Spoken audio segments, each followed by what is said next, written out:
तो बच्चों the question says the abstraction of proton will be fastest in which of the following compounds। तो देखो बच्चों proton का एब्स्ट्रैक्शन पूछ रहा है, that means fastest, that means आपसे क्या पूछा गया, एसिडिक कैरेक्टर, राइट। तो आपको पता है कि एब्स्ट्रैक्शन ऑफ प्रोटॉन फास्टर कहाँ होता है, जो जितना ज्यादा एसिडिक कैरेक्टर रहता है, राइट।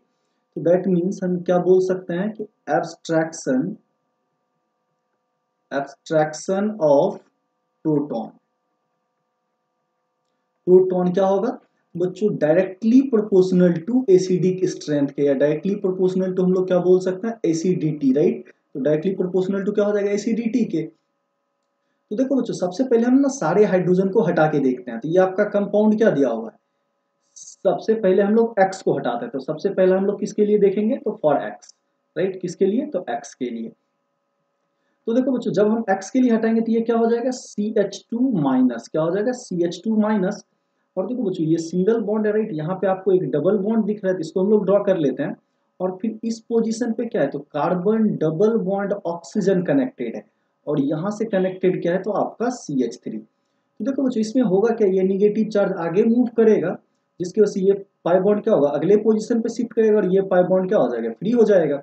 इस केस में आपका स्ट्रक्चर कैसा बन जाएगा, this is your CH2, right. यहाँ पे क्या हो जाएगा, ये डबल बॉन्ड चला जाएगा कार्बन, और यहाँ से देखो बच्चों ये क्या हो जाएगा, सिंगल बॉन्ड, ये क्या हो जाएगा, सिंगल बॉन्ड।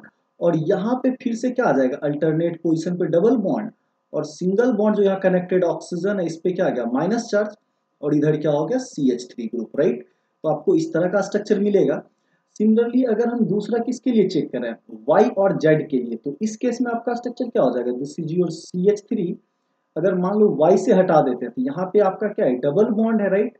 यहाँ पे Z हो गया, इस पोजीशन पे क्या है, डबल बॉन्ड ऑक्सीजन, और यहाँ से कनेक्टेड क्या है, तो आपका CH3। तो देखो बच्चों यहाँ पे जब हटाएंगे, किसके लिए बात कर रहे हैं, that is your for Y, right. तो Y के लिए चेक करोगे तो यहाँ पे माइनस चार्ज आएगा, और माइनस चार्ज हम लोग देख रहे हैं बच्चों sp2 कार्बन के ऊपर है, बाइनाइलिक एनायन है, राइट।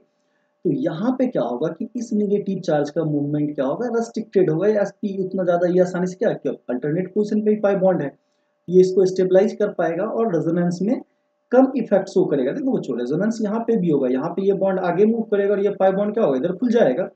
तो इस केस में अगर स्ट्रक्चर हम ड्रॉ करेंगे तो ये क्या हो जाएगा, CH3, यहाँ से सिंगल, ये जो कार्बन है इसके पास अब कोई हाइड्रोजन बचेगा नहीं, और यहाँ पे क्या हो जाएगा, इसके पास देखो बच्चों एक हाइड्रोजन ऑलरेडी प्रेजेंट है, तो इस कार्बन के तो 4 बॉन्ड प्रेजेंट है, राइट। तो यहाँ पे तो हाइड्रोजन ऑलरेडी प्रेजेंट है, तो यहाँ पे क्या है, आपका डबल बॉन्ड कार्बन है, राइट। ये क्या है, डबल बॉन्ड कार्बन है, और इस पे क्या है, माइनस चार्ज है, राइट। और बच्चों देखो फिर उससे जो नेक्स्ट जुड़ा हुआ कार्बन है C डबल बॉन्ड O, और इधर कनेक्टेड क्या है आपका CH3। तो ये देखो ये निगेटिव चार्ज रेजोनेंस में नहीं जा पाएगा, ये पाई बॉन्ड क्या होगा, रेजोनेंस में जाएगा। ये पाई बॉन्ड अगर रेजोनेंस में गया तो अगले स्टेप में क्या होगा बच्चों, तो देखो ये आपको स्ट्रक्चर कुछ इस तरह का मिलेगा, CH3, ये कार्बन हो गया, देखो ऑलरेडी इस कार्बन के 3 बॉन्ड है, तो एक बॉन्ड चला जाएगा, राइट। तो यहाँ पे आपको कार्बिन टाइप का सब्सटेंस जनरेट हो जाएगा, एक लॉन पेयर इसके पास बचेगा, ये न्यूट्रल स्पीसीज, और काफी अनस्टेबल होता है, राइट, हाईली अनस्टेबल होता है, राइट। तो यहाँ कार्बन हो गया, ये डबल बॉन्ड का, राइट, यहाँ पे क्या होगा कार्बन, और इससे सिंगल बॉन्ड क्या हो जाएगा, ऑक्सीजन माइनस, और यहाँ से कनेक्टेड क्या हो गया, CH3। तो ये क्या होगा, वेरी लेस स्टेबल, राइट। ये क्या होता है आपका, लेस स्टेबल होता है, राइट। तो नहीं बनेगा, जबकि यहाँ पे देखना तो क्या मिल रहा है, स्टेबल मिल रहा है। सिमिलरली जेड के लिए भी सीन आपका क्या होगा, वैसा ही होगा। और लास्ट में अगर हम पी को कंपेयर करें तो बच्चों इस केस में क्या हो जाएगा, तो जब पी के लिए हम किसकी बात कर रहे हैं, फॉर पी, तो पी के केस में क्या होगा, CH3। देखो बच्चों यहाँ पे डबल बॉन्ड है, राइट। तो इसको हम ऐसे लिख सकते हैं, CH डबल बॉन्ड, ये आपका क्या होगा CH, और यहाँ पे क्या हो जाएगा, C डबल बॉन्ड O, और इस बार CH2 माइनस कहाँ आ जाएगा, यहाँ पे। तो देखो इसकी रेजोनेंस कहाँ पे होगा, इस पोजीशन पे इसका रेजोनेंस पॉसिबल है, राइट।